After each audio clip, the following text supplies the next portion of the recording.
Pertanyaan saya yang pertama adalah, apakah tidak boleh seorang wanita itu berkiprah di luar wilayah domestiknya? Jadi dia memang ditujukan semata-mata untuk fokus kepada keluarga intinya saja. Harus menangisi dirinya, harus menangisi anak-anaknya, memikirkan hanya anak-anaknya saja. Kemudian pertanyaan kedua adalah, apakah wanita dengan mempunyai keberhasilan di luar dunia domestiknya, misalnya dia adalah wanita yang bisa berpengaruh di dalam bidang pemerintahan, atau dia berkiprah di banyak bidang di luar bidang rumah tangganya, tetapi jika anak-anaknya berantakan, apakah maka tidak ada artinya di mata Tuhan? Demikian pertanyaan saya. Terima kasih Bapak Kardinal. Ya, Bapak Uskup sudah menyaksikan tadi ya video pertanyaannya dari Ibu Susan Sudirgo dari Paroki Santo Matias Rasul Kosambi Baru. Ada 3 pertanyaan Bapak Uskup. Yang pertama itu, apa makna dari Injil Lukas bab 23 ayat 28 bagi perempuan-perempuan zaman sekarang? Lalu yang kedua, apakah perempuan tidak boleh berkiprah di luar urusan domestik? Jadi sepertinya hanya fokus pada keluarga intinya saja. Lalu yang ketiga, apakah wanita yang punya keberhasilan di luar dunia domestik, jika anak-anaknya bermasalah, apakah semua usaha wanita tersebut menjadi sia-sia atau tidak ada artinya di mata Tuhan? Seperti itu. Iya. Terima kasih Ibu atas pertanyaannya. Pertanyaan ini mesti saya tafsirkan. Maksud saya begini, seandainya pertanyaannya itu hanya apa artinya Lukas 23 ayat 28, lalu jawabannya tidak terlalu sulit. Tetapi saya melihat kenapa pertanyaan terhadap Lukas 23 ayat 28 itu disusul dengan pertanyaan kedua yang berkaitan dengan apakah wanita hanya harus di dalam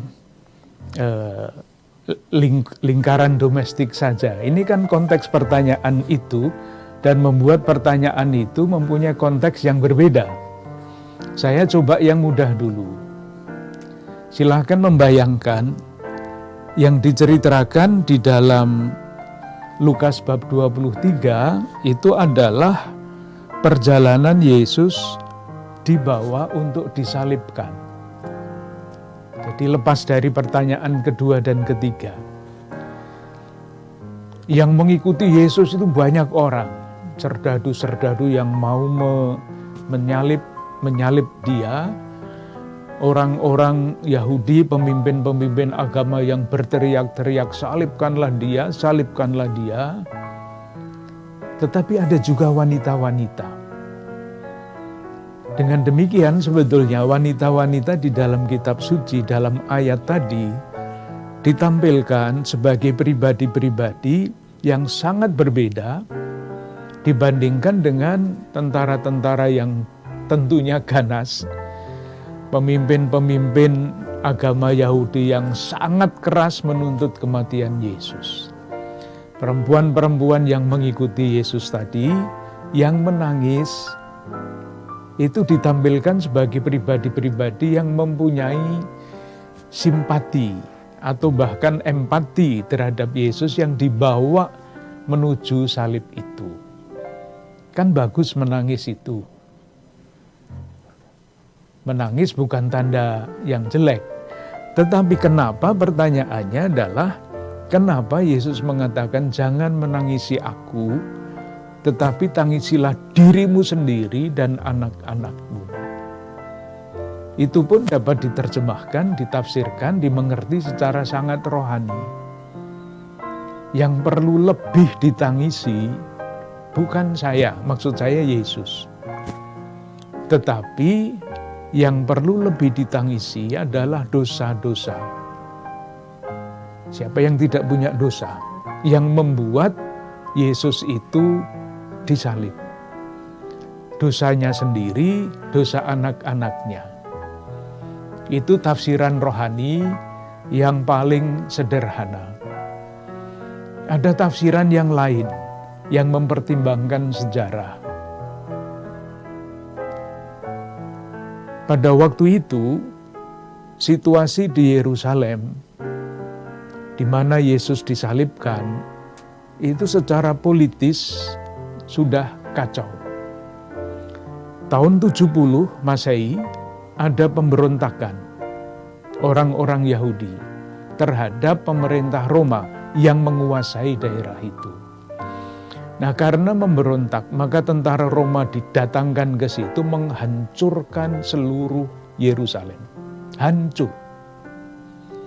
Nah, ada yang memahami Yesus itu sedang berbicara mengenai masa depan Yerusalem yang akan dihancur leburkan oleh tentara Roma. Nah, pada waktu itu semua orang menangis. Karena apa? Yaitu karena banyak orang yang mati, kota suci hancur lebur, kacau balau. Oleh karena itu,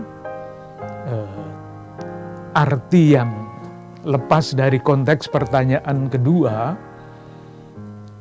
seperti itu kira-kira. Ada berbagai macam tafsiran. Yang paling mudah ya jangan menangisi aku, tetapi tangisi dosa-dosamu sendiri, dosa anak-anakmu, atau yang kedua yang tadi. Kenapa saya katakan kok ada kaitannya dengan pertanyaan kedua ya? Ini masalah gender lagi. Masalah gender, diskriminasi gender. Saya ambil saja contoh yang sederhana.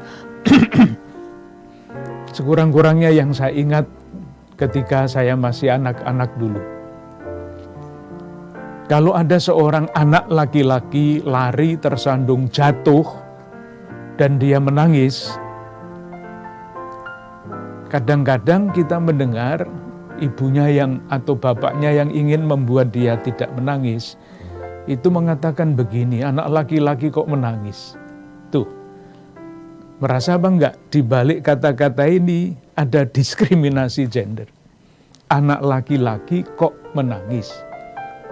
Yang ada di dalam kurung yang tidak diucapkan, menangis itu kan hanya untuk anak perempuan.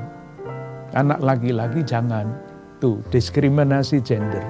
Itulah sebabnya saya membaca di dalam pertanyaan kedua itu, apakah mungkin di balik pertanyaan itu dirasakan ada diskriminasi gender di dalam masyarakat kita? Pasti ada, tetapi diskriminasi itu semakin lama semakin disadari. Nah, ketika diskriminasi semakin disadari, pasti akan semakin diatasi. Oleh karena itu, Ibu, menurut keyakinan saya, pertanyaan Ibu itu saya tanggapi yang paling penting itu keseimbangan. Jadi tidak ada lagi cerita bahwa kaum wanita itu urusannya hanya di rumah tangga. Tidak ada cerita itu. Bahwa akhirnya sesudah dibicarakan di dalam keluarga pembagian tugas dan kemudian disetujui dengan bebas dan merdeka dengan gembira, itu soal lain. Tetapi pernyataan bahwa kaum wanita hanya ada di rumah itu sudah saya kira sudah tidak berlaku lagi. Karena apa? Karena kita semua mempunyai martabat yang sama, mempunyai tanggung jawab yang sama, dan saya duga ada yang terbalik. Karena kemampuannya, karena bakat-bakatnya, ibu yang bekerja di luar, sementara bapaknya jadi ibu di rumah. Ada yang seperti itu. Yang paling penting, diskriminasi gender mesti hilang. Meskipun di dalam gereja sendiri atau gereja Katolik sendiri sering dituduh mengenai diskriminasi gender ini. Nah, pertanyaan yang ketiga, kembali bagi saya, apapun yang dilakukan mesti diputuskan bersama-sama di dalam keluarga demi kebaikan bersama. Sehingga ketika ada keputusan bersama, kalau ada sesuatu yang tidak sesuai dengan rencana, ya menjadi pembicaraan bersama. Kalau ibu mengatakan berhasil di dalam kegiatan, tetapi anaknya bermasalah, itu kan artinya ada sesuatu yang tidak beres. Karena apa? Ya silahkan mencari bersama-sama di dalam keluarga.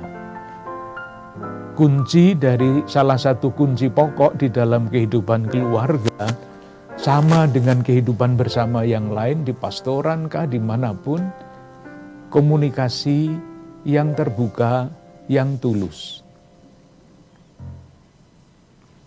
Nanti jawabannya ada di dalam pembicaraan itu. Terima kasih.